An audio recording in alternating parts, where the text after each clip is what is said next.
नमस्कार मित्रांनो, GSIT सोल्युशनमध्ये आपले सर्वांचे स्वागत आहे। मित्रांनो बघा, महाराष्ट्र शिक्षक पात्रता परीक्षा आलेली आहे, म्हणजेच आपली TETची परीक्षा आलेली आहे। त्याची तारीख ही डिक्लेअर झालेली आहे। त्याच्यामध्ये आपल्याला बालमानसशास्त्र या विषयावरती जवळपास 30 मार्काचे प्रश्न विचारले जातात आणि या 30 मार्काची तयारी जी आहे ती तयारी आपण आपल्या चॅनलच्या माध्यमातून करून घेत आहोत। त्याची आपली लेक्चर सिरीज सुरू आहे मित्रांनो, आणि त्याच्यामध्ये जे तुम्हाला संभाव्य प्रश्न विचारले जाऊ शकतात अशा संभाव्य प्रश्नांची आपली लेक्चर सिरीज सुरू आहे की ज्याच्यामध्ये तुम्हाला विविध प्रश्न हे विचारले जातात। त्यासाठी मित्रांनो तुम्ही काय करायचं आहे, अजूनपर्यंत आपल्या चॅनलला लाईक, सबस्क्राइब आणि शेअर केलं नसेल तर प्लीज आपल्या चॅनलला लाईक करा, सबस्क्राइब करा आणि सगळ्यात महत्त्वाचं म्हणजे बेल आयकॉनचं बटन दाबायला विसरू नका, म्हणजे असेच महत्त्वाचे माहितीपूर्ण प्रश्न सर्वात अगोदर तुमच्यापर्यंत येतील।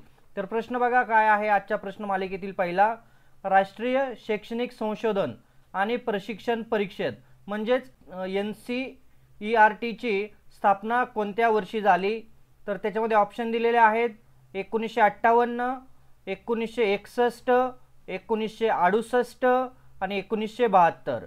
तर याचं करेक्ट आन्सर पहा काय आहे, 1961 साली NCERT ची स्थापना झालेली आहे। चला पुढचा प्रश्न मित्रांनो तुमच्या समोर आहे, सर्व शिक्षा अभियान सुरू झाले कोणत्या वर्षी?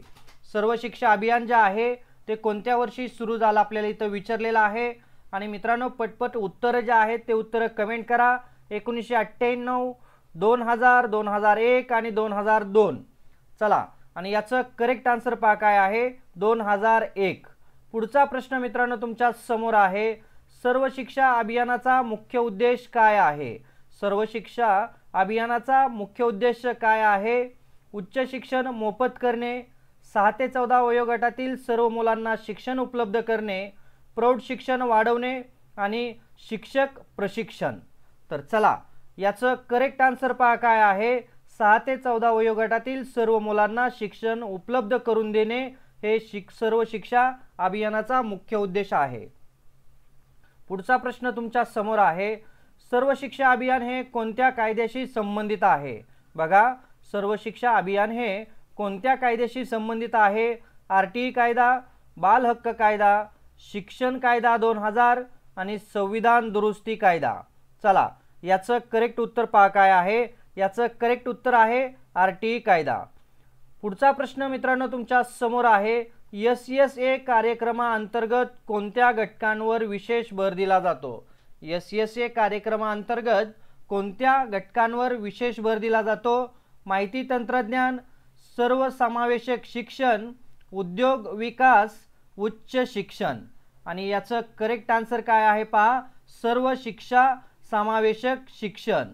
पुढचा प्रश्न तुमच्या समोर आहे, SSA चे घोषवाक्य काय आहे? SSA चे घोषवाक्य काय आहे? शिक्षण सर्वांसाठी, एक पाऊल शिक्षणाकडे, प्रत्येक बालक शाळेत, प्रत्येक बालक शिकत आहे आणि शिकूया पुढे जाऊया। चला याचं करेक्ट आन्सर पहा काय आहे, प्रत्येक बालक शाळेत, प्रत्येक बालक शिकत आहे हे कशाचं घोषवाक्य आहे? SSA चे। पुढचा प्रश्न तुमच्या समोर आहे, मुलांच्या सर्वांगीण विकासासाठी सर्वात महत्त्वाचे घटक कोणते? शाळा, घरचे वातावरण, समाज आणि मित्र। बघा, मुलांच्या सर्वांगीण विकासासाठी सर्वात महत्त्वाचे घटक कोणते? तर याचं करेक्ट आन्सर आहे घरचे वातावरण। पुढचा प्रश्न तुमच्या समोर आहे मित्रांनो, शिकवणे म्हणजे वर्तनातील स्थायी बदल ही व्याख्या कोणाची आहे? शिकवणे म्हणजे वर्तनातील स्थायी बदल ही व्याख्या कोणाची आहे? स्किनर, थॉर्नडाईक, पियाजे आणि वॉटसन।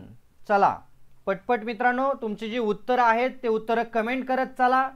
आणि याचं करेक्ट उत्तर आहे थॉर्नडाईक हे जे आहेत त्यांचे शिकवणे म्हणजे वर्तनातील स्थायी बदल ही व्याख्या आहे। पुढचा प्रश्न मित्रांनो तुमच्या समोर आहे, एरिक्सन यांच्या मते शाळेच्या वयात कोणती विकासात्मक अवस्था असते? बघा, एरिक्सन यांच्या मते शाळेच्या वयात कोणती विकासात्मक अवस्था असते? विश्वास विरुद्ध अविश्वास, श्रम विरुद्ध हीनत्व भावना, आत्मविश्वास विरुद्ध लाज आणि ओळख विरुद्ध गोंधळ. चला, आणि याचं करेक्ट आन्सर आहे श्रम विरुद्ध हीनत्व भावना ही एरिक्सन यांच्या मते शाळेच्या वयात विकासात्मक अवस्था असते. पुढचा प्रश्न तुमच्या समोर आहे, बळकटीकरण ही संकल्पना कोणत्या सिद्धांताशी संबंधित आहे? बळकटीकरण ही संकल्पना कोणत्या सिद्धांताशी संबंधित आहे?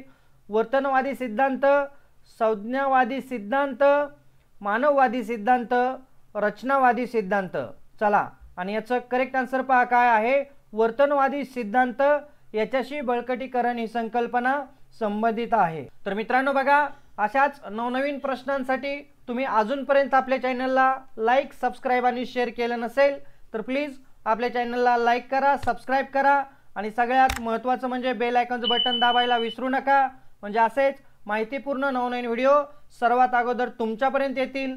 तर भेटूया अशाच नव्या माहितीबरोबर. जय हिंद, जय महाराष्ट्र.